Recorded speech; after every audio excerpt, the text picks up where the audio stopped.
Hello everyone, this is Akshat Sharma over here from Astronomica, a club which emphasizes on astronomy and astrophysics, majorly education. And today we are here in order to gain knowledge about celestial astronomy from Mr. Nisarg Vyas, who is an IIT MSc student, MSc graduate, I'm sorry, and is is an excellent person. Well, I would like to say that feel free to ask any questions. Follow us on Instagram and feel free to ask any questions. If we will try to answer all of your questions, and if we are not unable to, DM us on Instagram or email us on our email ID, which will be provided to you. So let's start. Over to you, Nisar. Okay, thank you. So, hi everyone. I think I'm audible clearly and my mouse pointer is correctly visible. Please confirm, Akshat. Yes, it's okay. Thank you very much. So, first of all, I would like to thank St. Xavier's College, Ahmedabad, which is, of course, my own college. I passed out. I didn't pass out, but I passed my undergraduation from St. Xavier's College, Ahmedabad, and then I went to IIT Guwahati for my master's studies, and now I am a postgraduate student. Currently, I am IIT JAM faculty at Quanta Institute, Jaipur.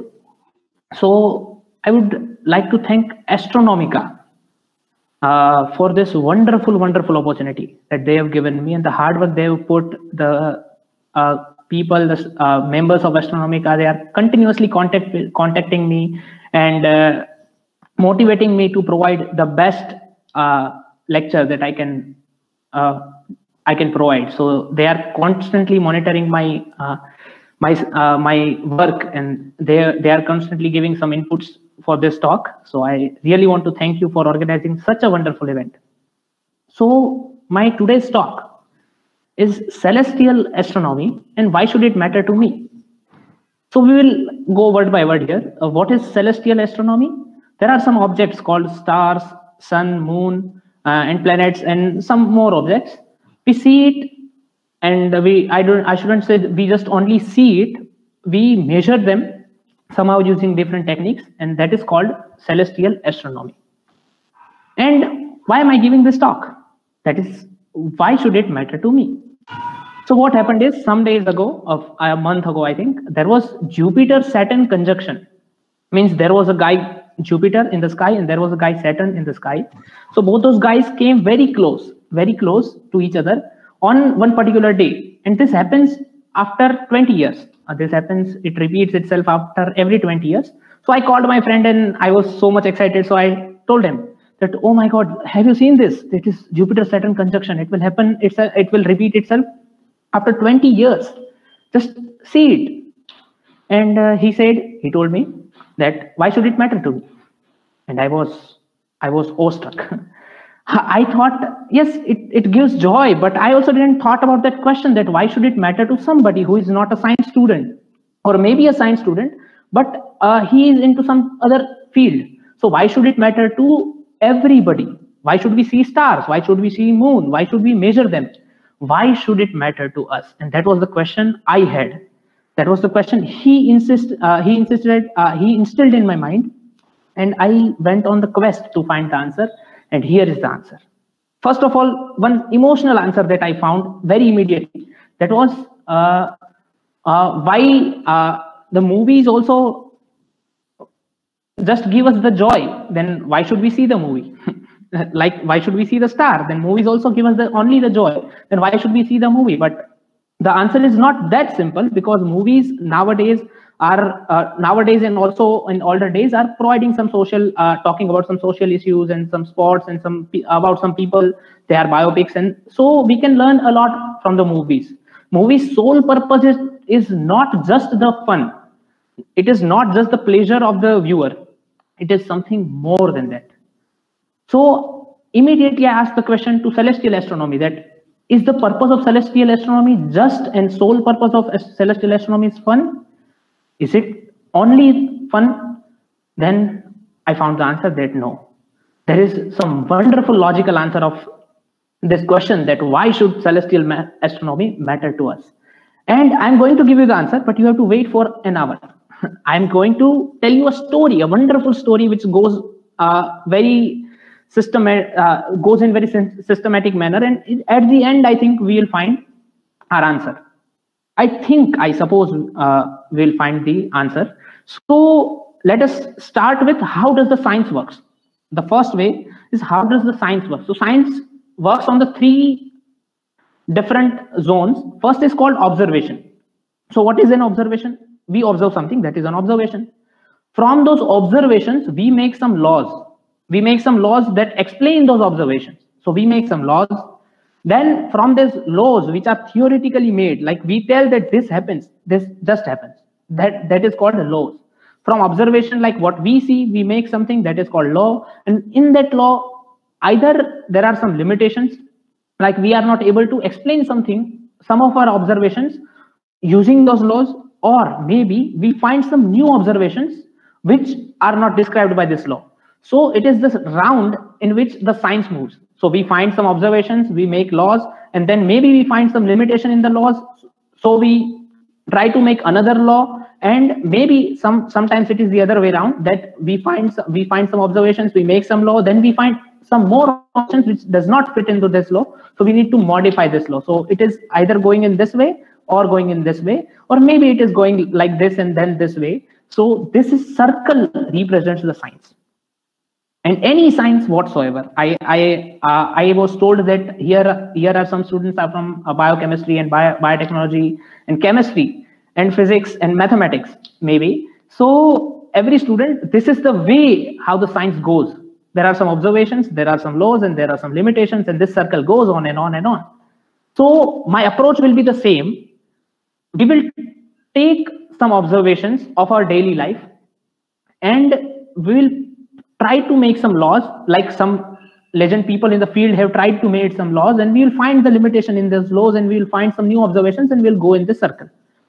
So first of all, if we are in 384 before Christ, like about 3,000 years ago from today, if we are in this year, what do we see every day? What do we see every day? We see something like this, that sun and moon travels round the flat earth in a fixed time interval, that we will feel that our earth is flat. If we are 3,000 years ago, if we are living 3,000 years ago, we don't know anything what we are knowing right now. So I think we'll think about that. The sun and moon travels round the flat earth in a fixed time interval. Okay, that is good. The earth is flat and sun and moon are going around the earth. The moon doesn't have its own light, otherwise it should appear bright always. So we see the phases of moon, that moon sometimes blacks out, and sometimes it is there is a full moon, so it is throwing so much of light. So moon does not have its own light, otherwise it should be bright always, but it is not appearing bright always, it is appearing in phases. So moon does not have its own light. So these are our observations. There was another observation about 3,000 years ago. If you see the sky, you don't need anything, any instrument, just see the sky and make your observations. You can make this. Astronomy is beautiful because of this only. You can make your own observations at your accord. And like today, it is a little bit difficult to do that, but we can always go 3,000 years back and see that how people used to do this. And people used to find these two observations, and there was third observation, that they saw, if you are sleeping in the terrace, maybe in a summer day, you will see that every star is moving roundly. Every star on the sky in the night is trying to make an arc.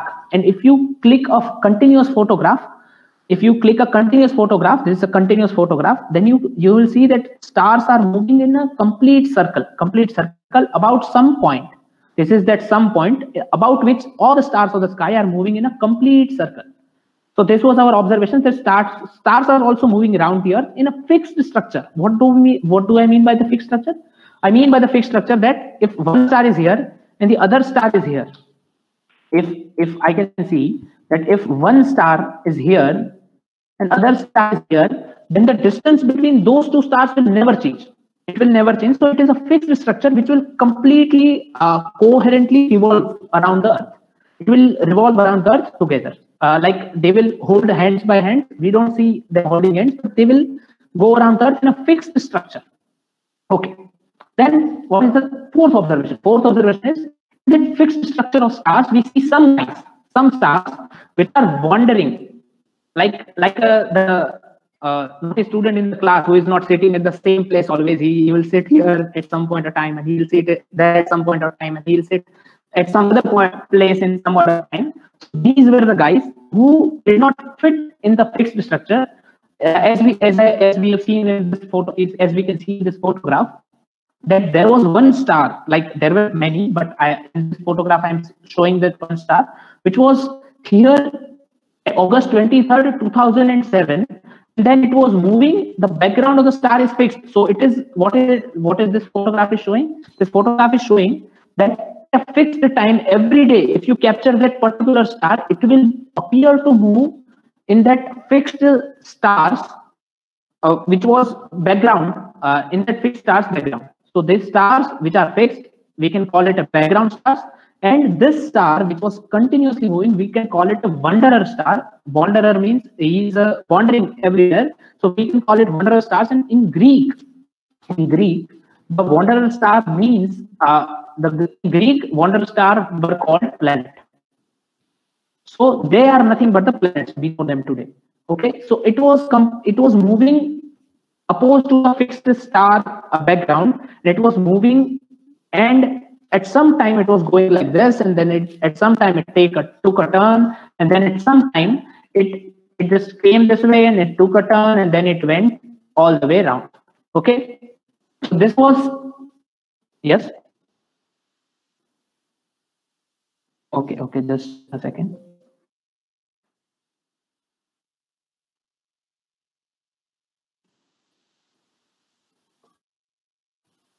Okay.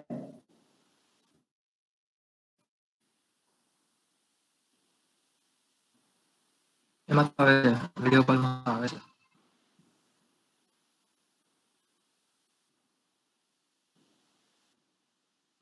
Okay, I will continue.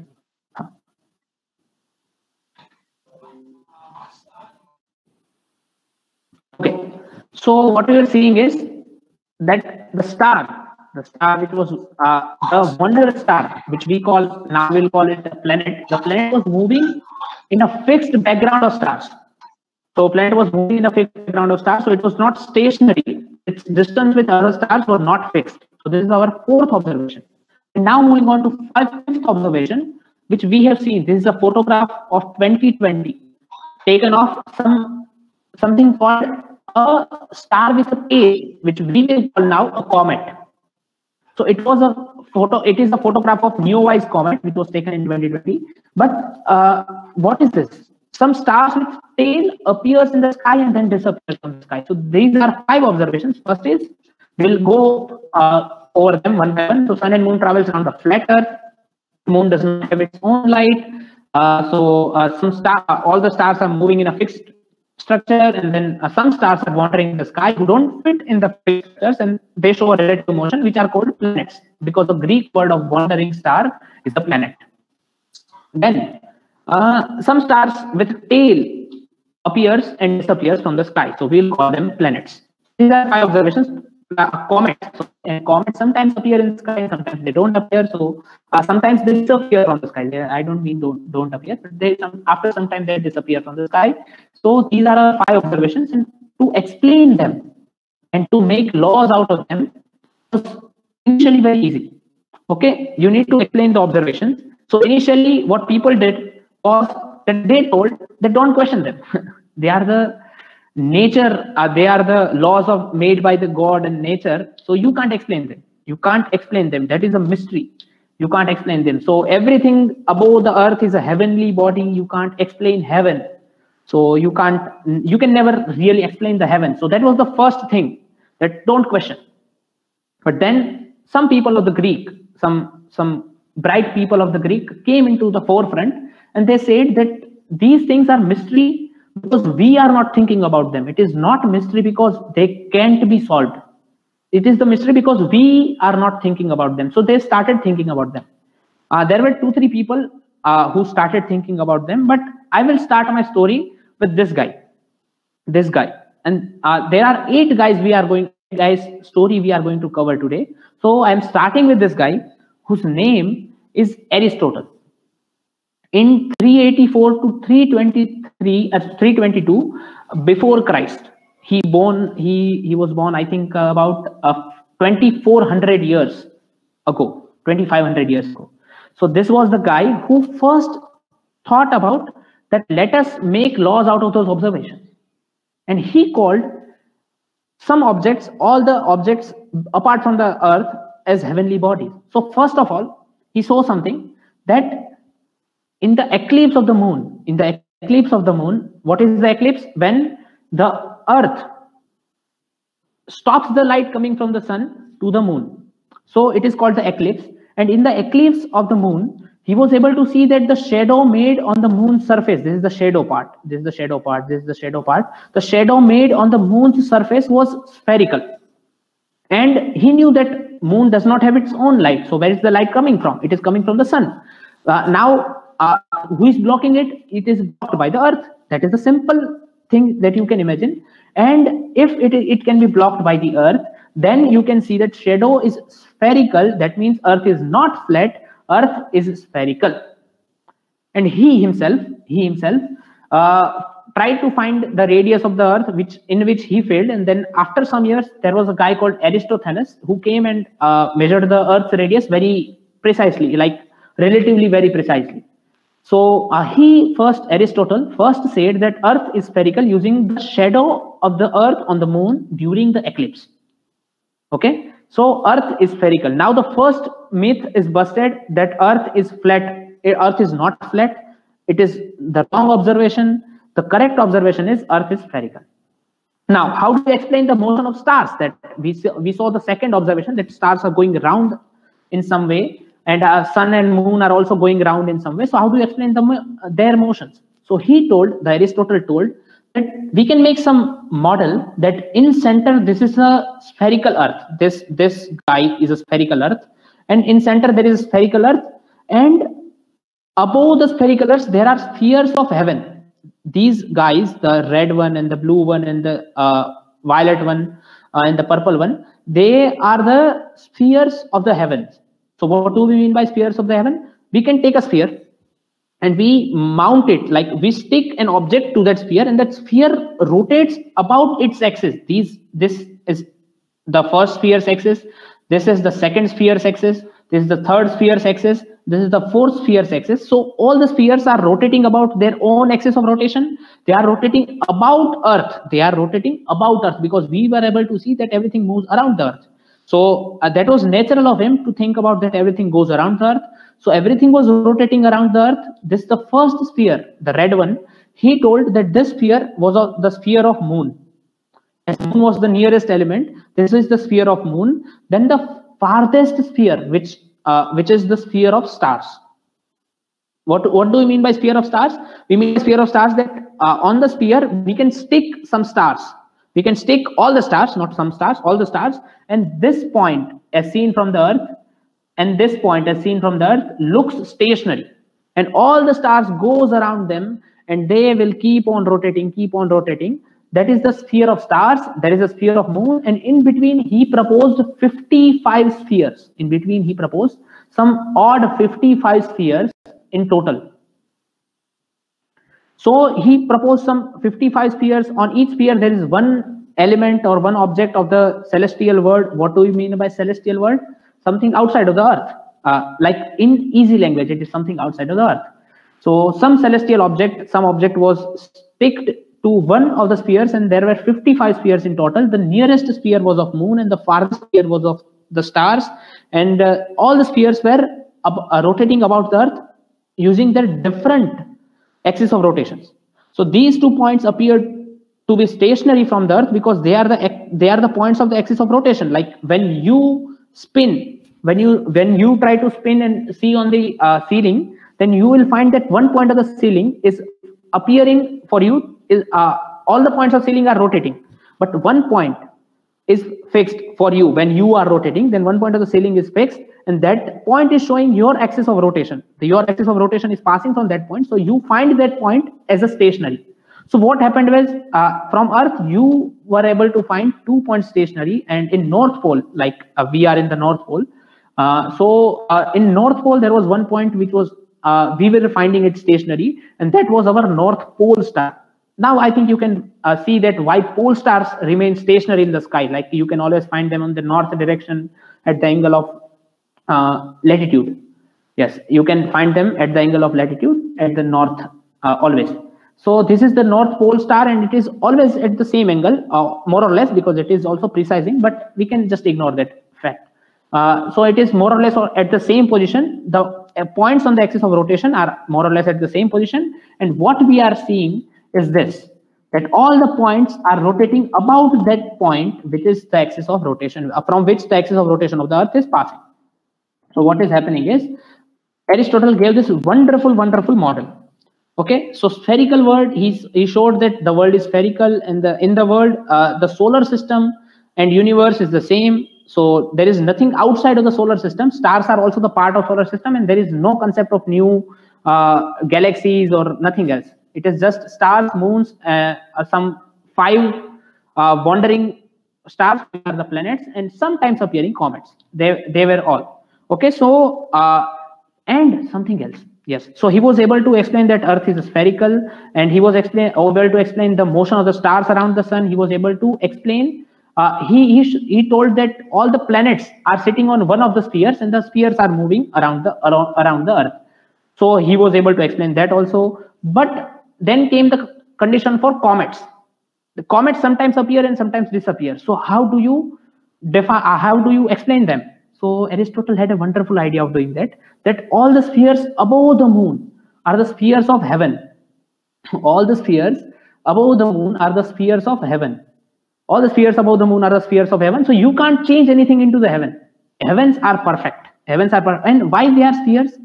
You need to think why Aristotle thought of only the spheres, because they were showing some heavenly bodies, some bodies which were beyond Earth, some heavenly bodies, and heavenly objects are always perfect. And sphere is the most perfect object we can think about.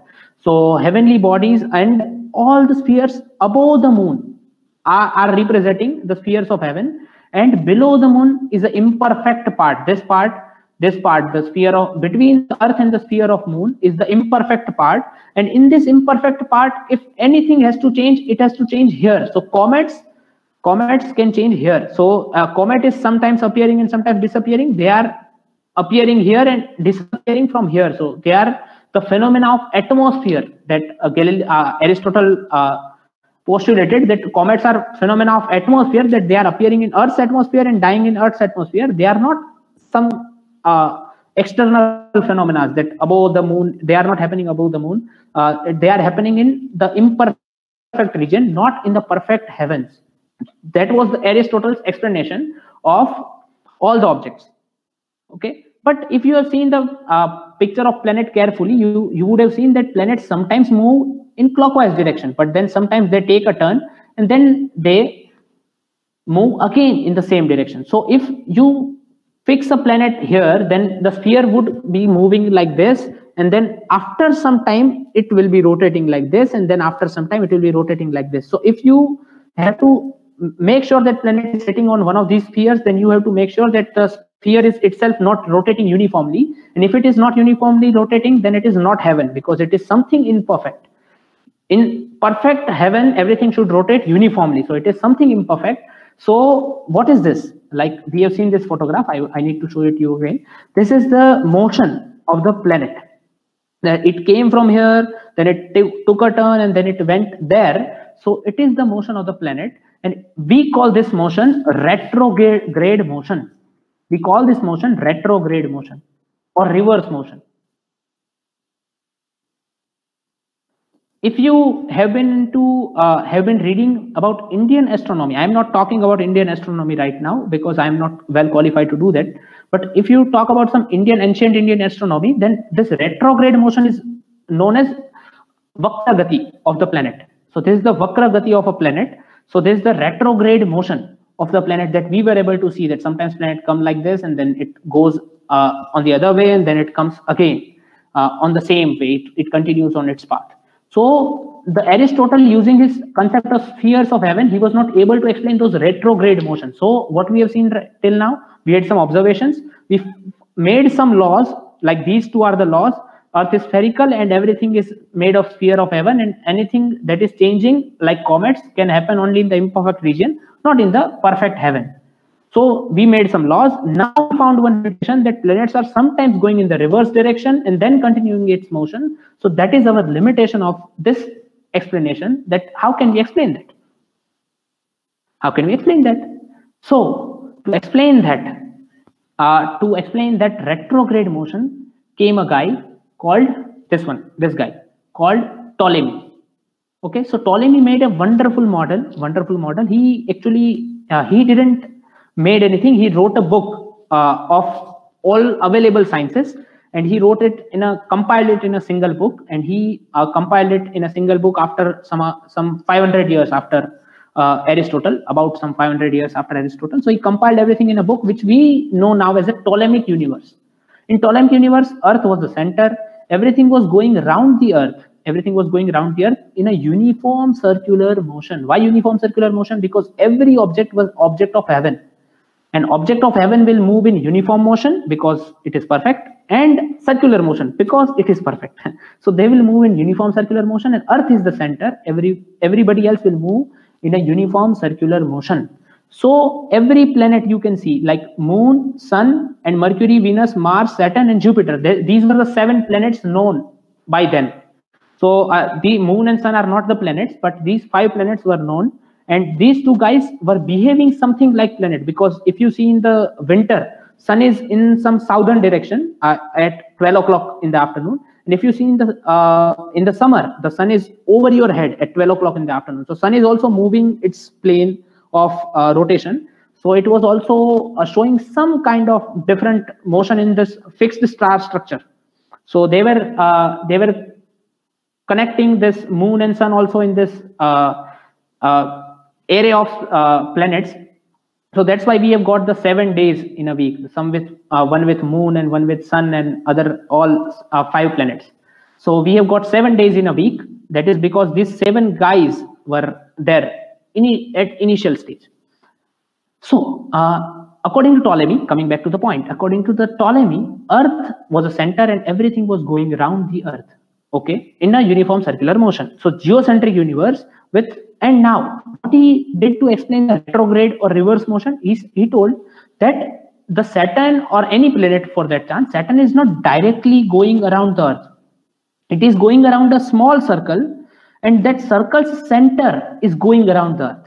So he took a very roundabout way that Saturn is not going around the Earth directly. He is going around a small circle, and that small circle's center is going around the Earth. So that small circle was called epicycle or epicircle.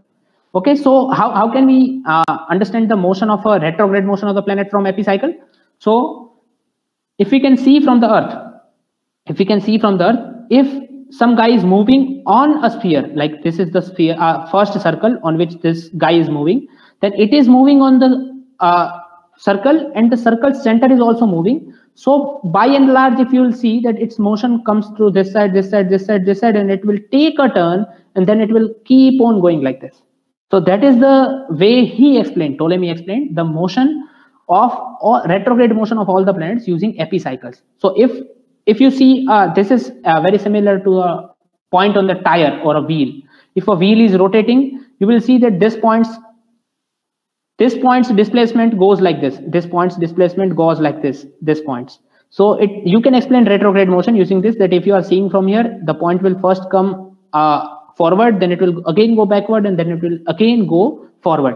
So this is how you can see retrograde motion using the concept of wheel, and that is how Ptolemy used to explain it, using the concept of epicycles. Now what happened is, somewhere one epicycle was not enough, so he made 2 epicycles, saying that we will make a circle, a center of the circle which is going around the Earth, then on that center of another circle is going around that small circle, and on that small circle the planet is going round and round. So this planet is going on this circle's center is going around this circle, and this circle's center is going around the Earth. So there was the idea of multiple epicycle if we are not able to perfectly explain the retrograde motion of any planet. So he went on into this theory for about 21 epicycles, but he was not able to leave this theory that no, yeah, why should we explain it? Why should we try to explain it more rigorously? Like we can change our perspective towards this situation, but he was keen on imposing this perspective to the world, that he made about 21 epicycles to explain the motion of the planets around the Earth, retrograde motion. So the matter was settled, about 21 epicycles, and now you are able to explain everything. Earth is at the center. The universe is called geocentric universe, or sometimes it is called Ptolemaic universe. So Earth is at the center, and every planet goes around the Earth. Sun is also going around the Earth. Moon is also going around the Earth, and planets are going around the epicycles, or epicycles of epicycles of epicycles, and that epicycle center, the final epicycle center, is going around the Earth. So that was the plan, the grand vision of Ptolemy, and that plan worked for about 1500 years. Like you can see that this guy told us something and we believed it for 1500 years. Everybody was very happy with this. Everybody was able to explain most of the phenomena of the universe. So everybody was very happy. But then came another guy called Nicholas Copernicus after 1500 years, about 1300 years. So this guy came, and you can think about this guy. You can think about this guy that if you were in the Nicholas Copernicus classroom, and if you were studying astronomy, then what you have studied? You would have studied that everything is going around the Earth and epicycle theory and whatnot. You would have studied that part. But Nicholas Copernicus, he saw something else. He saw something that if everything is going in epicycle and all these things, okay, we can understand. But the retrograde motion of the planet is synchronizing itself with our year, that 1 year is 365 days. So he saw that a planet is going around and then coming back and then going around and then again coming back. At the same time, it synchronizes with the Earth year. So retrograde motion is not just simple retrograde motion, but it is synchronizing itself with Earth's year. So he thought maybe something deeper is there. It is not just the theory of epicycle, maybe something deeper is there, and he made a newer model, his own model, which is called Copernicus universe. And in that universe, he first time placed Sun at the center, and Mercury and Venus and Earth and Mars and Jupiter and Saturn moving around the Sun. And this is at the last is the sphere of the stars, which is fixed. The sphere of star is fixed. In his model, the sphere of star is fixed. And everything is going around the Sun in, again, uniform circular motion. He was also not able to leave the idea of uniform circular motion. I don't know why, but he was not able to leave the idea of uniform circular motion. Everything was moving uniform circular motion. Moon was also moving around the Earth in uniform circular motion. Moon was moving around the Earth. Everything else, and including Earth, was moving around the Sun. And he explained the retrograde motion of the planets using his own theory, and he did not have to take any epicycle theory to explain his own motion. Like you can explain it like this, that if here is the Mars and here is the Earth, you see the Mars here, like Mars is very far away, so you see Mars here. Then Earth also moves and Mars also moves around the Sun. So you see, if you make a straight line, you see Mars here. Then Earth also moves here, Mars also moves here, then you see Mars here. Then Earth also moves and Mars also moves, then you see Mars here. So it appears that Mars has moved ahead. But it is because of the relative motion of Earth and Mars, we see that Mars is moving. It is not actually Mars is moving in retrograde. It is going in uniform circular motion around the Sun, but it is because of a relative distances of Earth and Mars and relative positions of Earth and Mars that we are seeing that Mars maybe is moving like this. Okay, so you can explain retrograde motion using this, that if you see relatively something else is moving, then you see its position differently. Otherwise, if you see from another place, then its position would have been different. So both are going around the Sun, but you can explain retrograde motion using this phenomena of Copernicus universe and the relative position. Okay, so Nicholas Copernicus had all this idea. He compiled a book, but he did not publish it. Why he did not publish it? He was feared to be ridiculed by the colleague. सबसे बड़ा रोग, क्या कहेंगे लोग? He was feared that if I will publish this book, people will laugh on me. because from last 1300 years you are studying a theory. Like right now you are studying the laws of gravitation. And if somebody comes and shatters your belief about the laws of gravitation, you are first going to laugh at him. So he was feared by this laugh, and so he did not publish his works. But just 1 year before his death, he published his work. But he was not able to tell that what is the physical proof that Earth is moving. Like we can see everything else is moving around the Earth, from the Earth, but what is the physical proof that Earth is moving? So he was not able to show the physical proof of the Earth why the Earth is moving. So nobody took him seriously. He himself also did not took seriously himself. But after he published also, nobody took him seriously. So for next few years also, nobody took Copernicus seriously.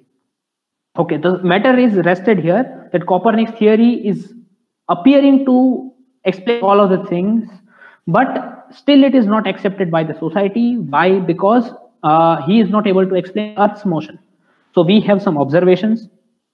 What are the observations? The 5 observations we had. We made some laws by Aristotle and Ptolemy, by Copernicus, and both the laws are different. And we had we need some observations. So we have some limitation of this theory that we are not able to explain Earth's motion. So this is the limitation. So for this limitation, we have to make another theory, and that another theory was by this man, this nobleman, Tycho Brahe. New theory. This guy was a very wonderful observer. With his naked eye, he could observe so many things.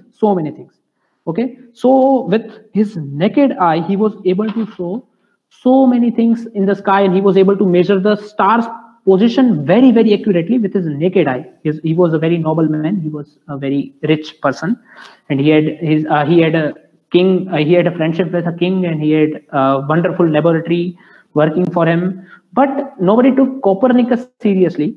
Then came this guy around in the same span, like few years after Copernicus. This guy came, Tycho Brahe, and Tycho Brahe started observing the stars and the planets and the celestial bodies, all the celestial bodies, using his naked eye, and his observations were so accurate that he was noting them down, and he wanted to make a system. Now he did not believe in Copernicus because Copernicus himself did not believe in him.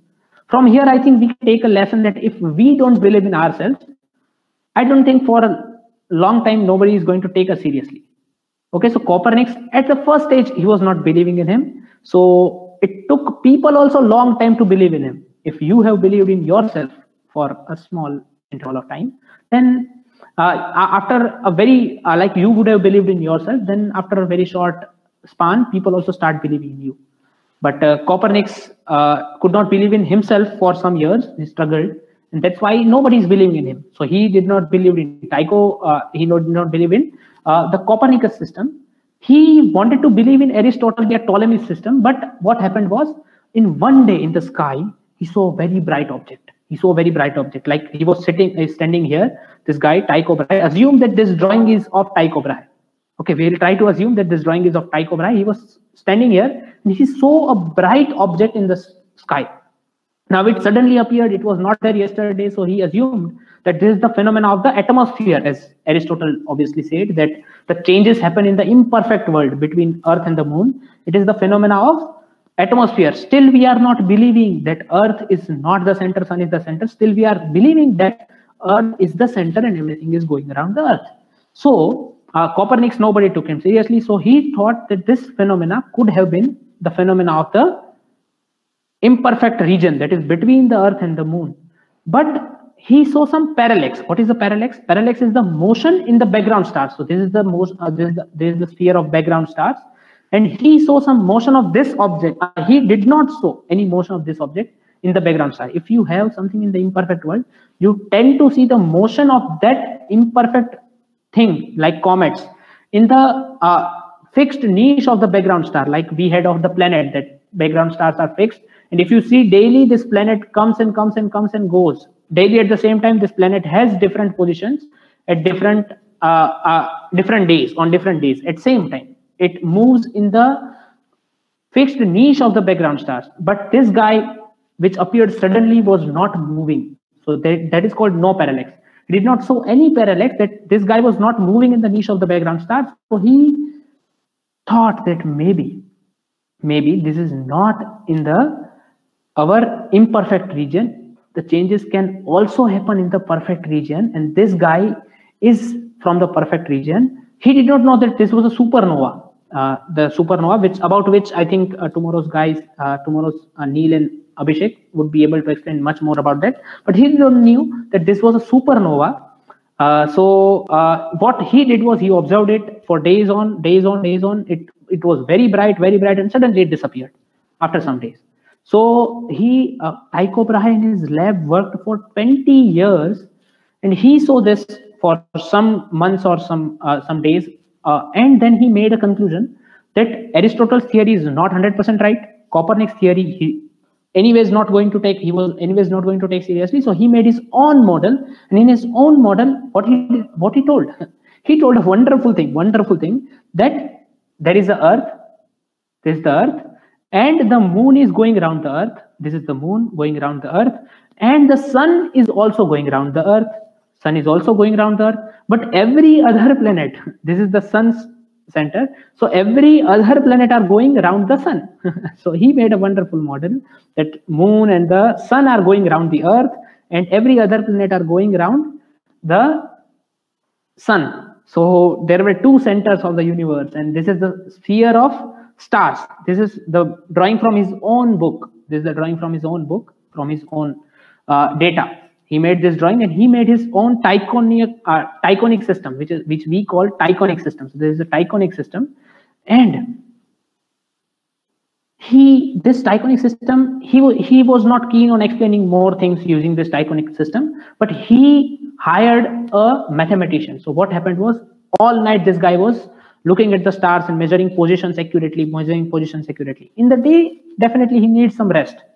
Because this guy is working 20 years of his life he has given for this task only. Okay, so for 20 years of his life he has given to this task. So he hired a mathematician and an assistant who is called Johannes Kepler. So this guy, Johannes Kepler, who was the assistant of Tycho Brahe, he was mathematically trying to make sense of the Tycho's data. Tycho took so much of data, and Johannes Kepler was trying to make mathematical sense of this Tycho's data. So what happened was this Kepler and Tycho were working together. They were staying together all the days, and once Tycho died.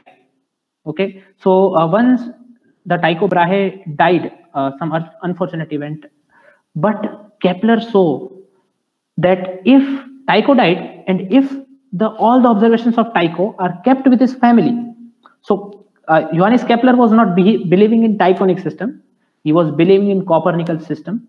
So Kepler thought that if all the data of Tycho Brahe is given to Tycho's family after his death, then they will make no use of it. They will just burn that data. They will not make any use of it. And Kepler knew that this data was precious. It was so precious that nobody could have done so much better measurements using just naked eye. He was able to make very better measurements of the stars, Tycho. So what Kepler did was, he stole the data. After Tycho died, he stole the data from his family. He stole all the data from his family, and he went to some other place taking that data. Now you can make, I have heard a joke about this, that why Tycho's family was hating Johannes Kepler.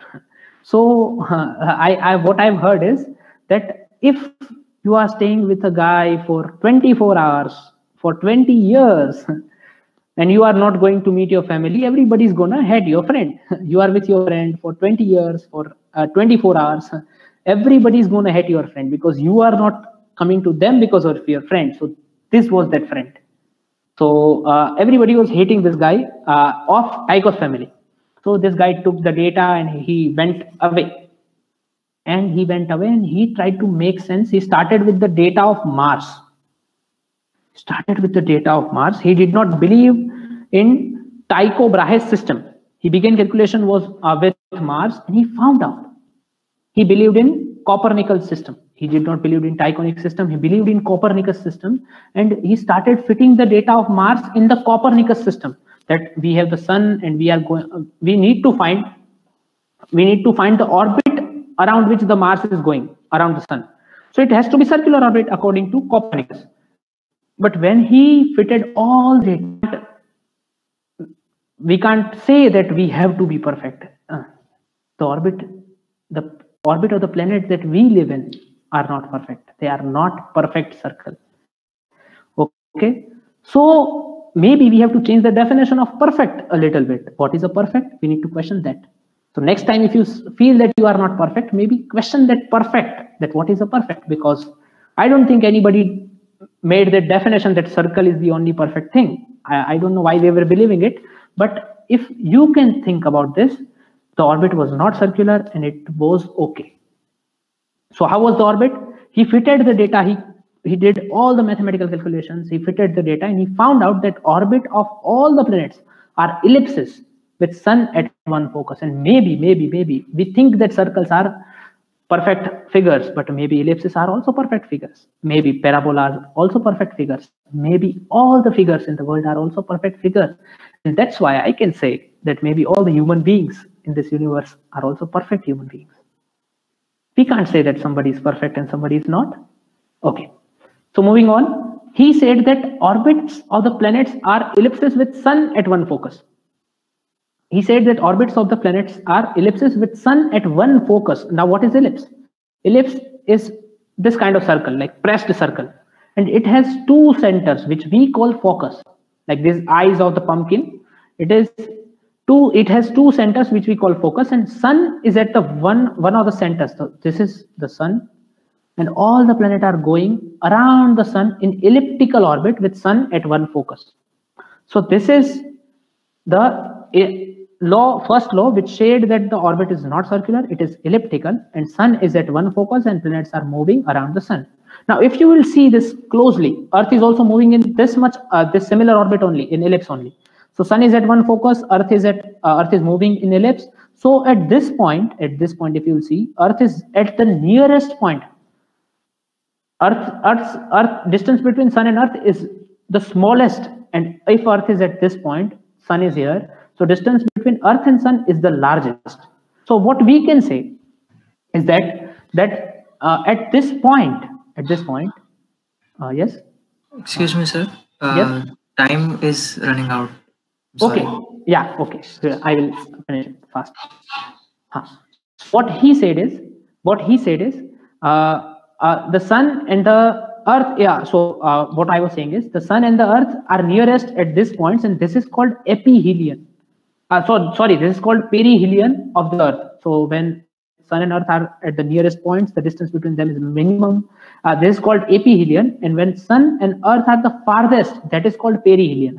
This is called perihelion, and when they are farthest, it is called perihelion. And perihelion occurred on, I think, 2nd of January this month. So this is the Earth's perihelion when they are the farthest, at the farthest distances. So that is the perihelion, and that occurred Earth at perihelion. Now, what was his second law? Second law said that the line from the planet into the sun sweeps over equal areas in equal intervals of time, and planet's orbital period squared is proportional to average distance from the sun cubed. So these two laws we don't need in this story, but I am sure that you must have studied them in your 12th standard somewhere. So we don't need these guys in our further story. So I'm just skipping them. Okay. So Kepler, after 20 years of observation and then 10 years of hard work, 10 to 15 years of hard work, Kepler made these three laws, but still he was not able to give the physical proof of how Earth is moving. You can't see something, you can't feel that why Earth is moving. So he was not able to give the physical explanation. Now comes the great guy, the father of modern science, Galileo Galilei. Okay, this guy is called father of modern science.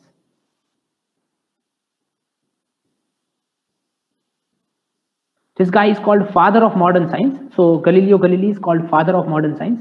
So what he did, he made a telescope for himself.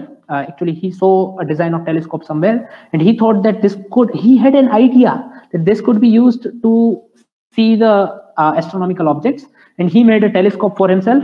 And in this telescope, he saw so many astronomical figures. He saw so many things and celestial objects he saw. And one of that celestial object was Jupiter. This is Jupiter. And he observed Jupiter for days on, and he saw 3 different stars. This is the drawing from his own book, that he saw 3 and then 4 stars around Jupiter. Stars, he told them the stars, but then if he started observing them every day, the stars appeared to move around the Jupiter. Okay, still Kepler, if you will see, Kepler has made some laws, but nobody was giving the proof of how Earth is moving. And at the same time of Kepler, Galileo Galilei is also working. They both are working simultaneously at the same time from the different ends of the Earth. So what is happening is Galileo saw that some moons, some stars were going around the Jupiter. So he called them moons of Jupiter, the 4 moons, the famous 4 moons of the Jupiter. And he argued that if these 4 guys are moving around the Jupiter, then how can you say everything is moving around the Earth? You can't say everything is moving around the Earth, because I can see these 4 guys and they are moving around the Jupiter. So this was the wonderful argument. He did not say that everything is moving around the sun, no. But he argued using his experiments, experimental observations, that Aristotelian or Ptolemaic model is wrong. Why it is wrong? Because if something is going around Jupiter, then you can't expect everything to be going around the Earth, because these 4 satellites of Jupiter are going around, moons or satellites around Jupiter. So he argued that everything is not going around the Earth, that is fixed. Okay. In the second part of his work, he observed the phases of Venus. Venus is one of the planets. So he observed phases of Venus from his telescope as seen from the Earth. We could have seen the phases of Venus in this summer only. When we were in lockdown, I think we were able to see the phases of Venus from Earth. So if you see from the Earth to the Venus using some telescope, you can see that like moon, Venus also shows some phases. So if he argued that if you use Ptolemaic universe, in which Earth is at the center, and this is the center of epicycle of Venus, and then this is the sun provides the light to the Venus, then if Venus moves in this epicycle, then you can't see any phases of Venus like this. If Venus is here, you see the light of Venus, okay. But if Venus is here, you also see the same amount of light from the Venus. You don't see continuous phases of Venus if it goes around epicycle. So using Ptolemaic universe, you can't explain properly the phases of Venus, but using Copernican universe, if sun is in the center and Venus is going around the sun and Earth is far away from Venus, you can see the phases of Venus, because sun's light sometimes Venus and we see that side, and sometimes sun's light falls on the Venus one side and we see the other side, so we can't see the lighting side and we see the dark side. So that is how we can explain the phases of Venus using Copernican universe model. And that's how this guy called Galileo Galilei, the father of modern science, the guy who started thinking about modern science, explained the motion of Venus around the sun. Okay. Now moving on to this guy who is Isaac Newton. The first round of the story is clear. Okay, we know that the model of Earth is the first round of the story is still here. Okay, till here, that we know that these 6 guys argued and debated and found some observations, and the law was that we found a law which told us that what is happening is the sun is at a center and everything is going around the sun, and moon of the Earth is going around the Earth, and moon of the Jupiter are going around the moon. So Copernican universe is correct and Kepler's laws are correct. We know till now, but still we don't know the physical proof why Earth is moving, how Earth is moving. Okay, so this guy came, Sir Isaac Newton. It was the year of plague, like the viral message we had during our Corona time, the beginning of the Corona, that Newton also had some plague when he went to his home from his college and he made the discovery of this great law of gravitation.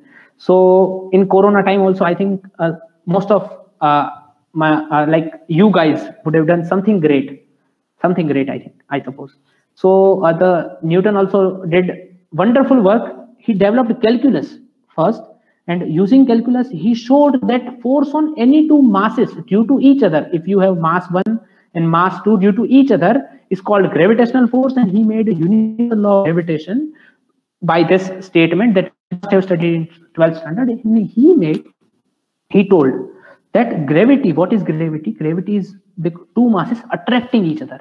What is gravity? Gravity is two masses attracting each other, and you can give direction force by this equation, and that force is 1 upon r square dependent. And using this force and the calculus he himself developed, he was able to show that path could be elliptic. He was able to prove Kepler's formula theoretically. He was able to prove theoretically Kepler's all the formulas, and then he was able to show that Earth is moving, because if you see theoretically, he was able to show that Earth is moving because of this law of gravitation. It was just a spin-off. He used the same theory, and he went ahead using calculus, which is not the part of this talk obviously, to show that the Earth is also moving. He proved it theoretically also. So Earth is moving, and everything, every planet has elliptical orbits. He proved it theoretically. Everything Newton proved it theoretically using his universal law of gravitation. Newton worked in so many fields, so many different fields. But I want to emphasize something, that Newton was a common man.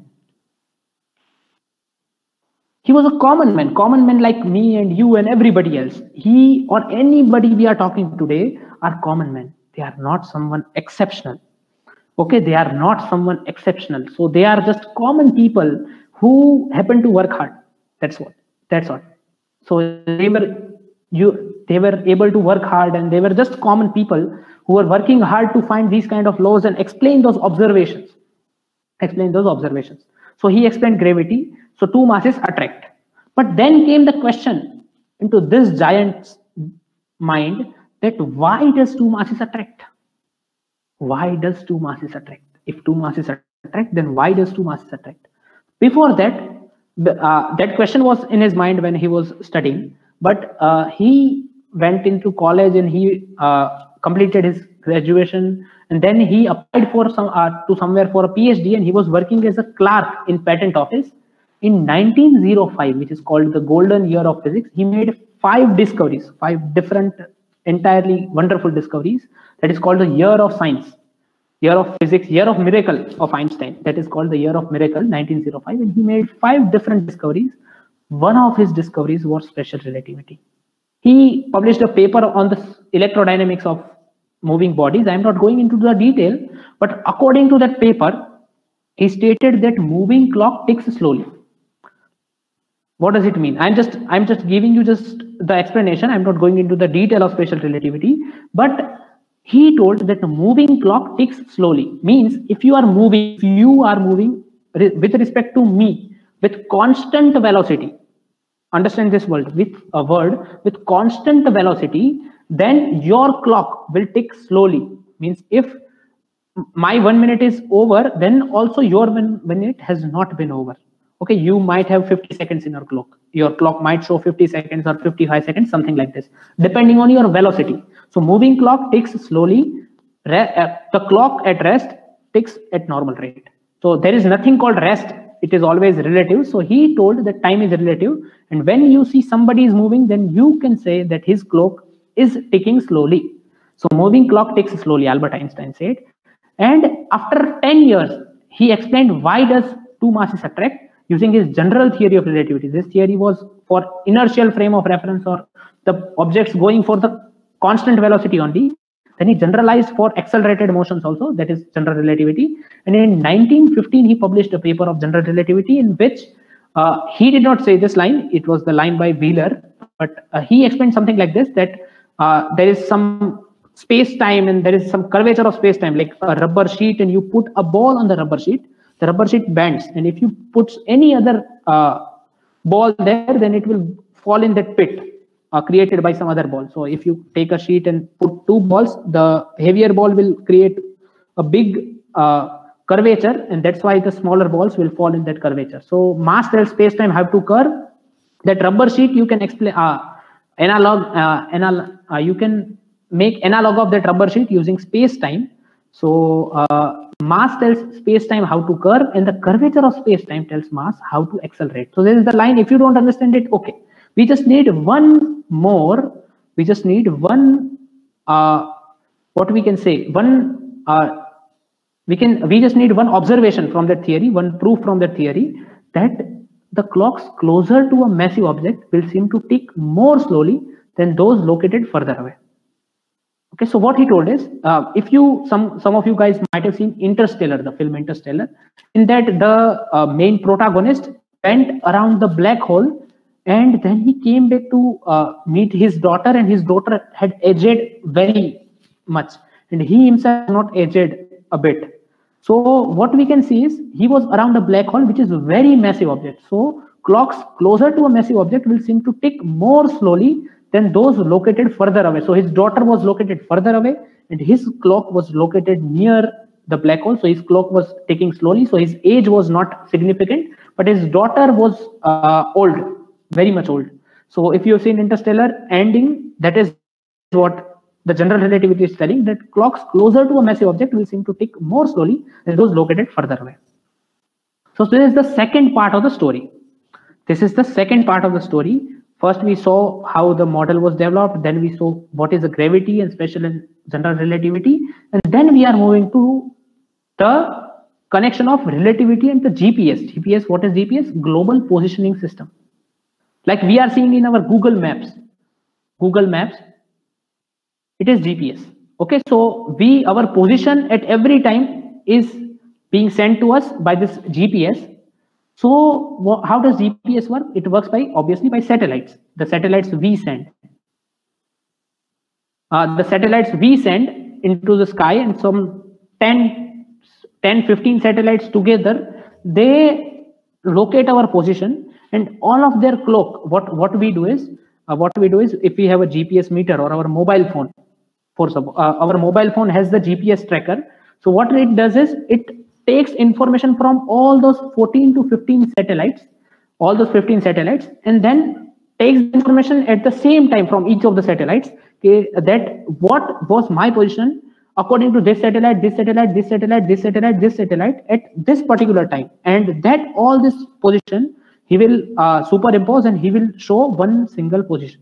So this is how global positioning system works. But what happens is, this satellites, if this is Earth and this are the satellites, they are moving itself. So since they are moving, their clock ticks slowly. Relative to Earth, they are moving, so their clock must tick slowly. So there are atomic clocks installed in those satellites, and those atomic clocks runs slowly because of special theory of relativity, because these satellites are moving, and due to special theory of relativity, these clocks tick slower.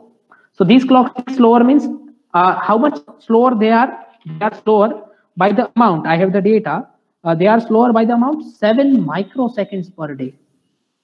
So how do we find our position? First, I want to repeat this. How do we find our position? There are 15 odd satellites. All of them track us. All of them track us, and we take the data. Our mobile take the data from all the satellites at that particular instance from all the satellites.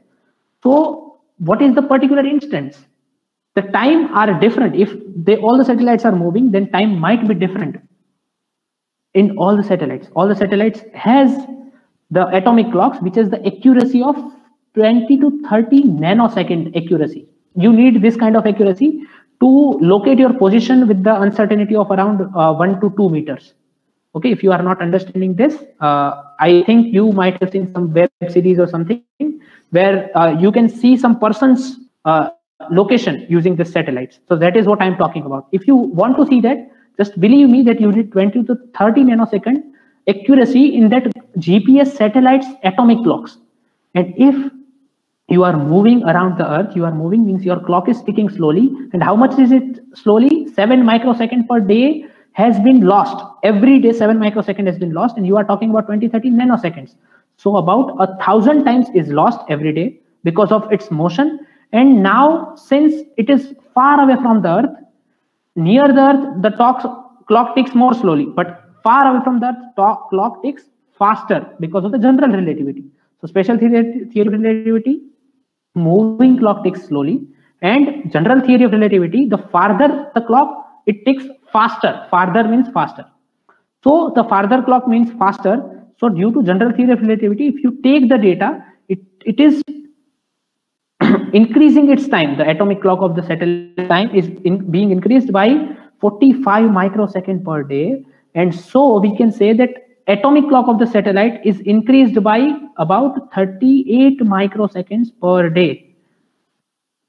So its time is increased by 38 microseconds per day with respect to Earth. Means we have one clock on the Earth, one clock on the satellite. If we want to make them synchronized, we have to subtract every day 38 microseconds from the satellite's clock. Then only we are able to see the real time position. Means whatever time is here, you are able to see the real time position of our cells. So we need to correct them using STR and GTR. Now, in 1999, when Kargil war happened, this is the third component of the story. Okay, I will connect them, all of them, in the end. This is the third component of the story. In 1999, when Kargil war happened, the militants were on the hill. Okay, the other country's army were on the hill, and we were not able to locate their position. If we can't locate their position, they will keep on killing our army soldiers, and we can't locate their position. So what we did was, using this GPS tracker formulation, there are so many satellites that has been sent to the sky, and what we did was we focused some of those satellites into that Kargil zone, and we found out that exactly at which height the enemy are sitting, exactly at which place the enemies are sitting, and we found out those coordinates, and then we sent it to our army soldiers, and then army soldiers used their strength to attack on those parts only, because they were not able to see from the downstairs to the stairs where they were sitting. They were not able to see how many people were there or how much ammunition they have. They were not able to see that. So these guys, what they did is they took the data from the GPS satellites, and then they attacked them, and then we have won the Kargil. We have won the Kargil. This is the picture of our Tiranga on the Kargil. So this is the picture of our Tiranga on the Kargil. With this, my story is over. Now I'm going to connect them. As my friend asked me, why should he see the conjunction? I don't know the answer of that question, but I know that if before 3000 years, Aristotle had not seen the universe,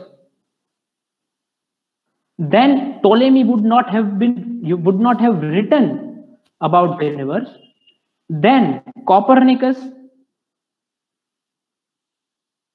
would not have made another model to explain the same universe after 1500 years. Then Tycho would not have been again motivated after 1500 years to study the sky, because Copernicus made a model that motivated Tycho that maybe there is something in this field. So Tycho was motivated by Copernicus.